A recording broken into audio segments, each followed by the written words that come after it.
C'est la pire catastrophe de l'histoire d'Air France. 16 ans après, le crash du vol Rio-Paris à nouveau devant la justice.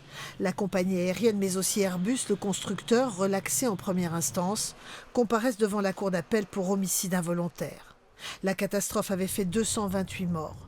Aujourd'hui, les familles de victimes sont toujours aussi combatives et déterminées à faire condamner les deux géants de l'aéronautique. J'ai commencé un processus, je vais aller jusqu'au bout. C'est une manière à moi de rendre hommage à ces 228 victimes et plus particulièrement à ma fille. Lui aussi a perdu sa fille dans le crash. Il n'a jamais accepté la relaxe prononcée par le tribunal. Je l'ai vécu très très mal. Vous imaginez, vous avez perdu votre fille. Ces gens-là sont responsables, mais ils ne sont pas coupables. Donc il y a quand même des responsabilités. En première instance, la justice avait pointé des fautes et des manquements de la part d'Air France. Des pilotes pas suffisamment formés, des techniciens qui avaient sous-estimé les défaillances des sondes pitot, ces pièces métalliques situées à l'extérieur de l'appareil.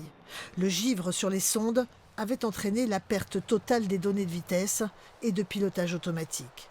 La compagnie Air France affirme qu'aujourd'hui encore, elle espère une relaxe.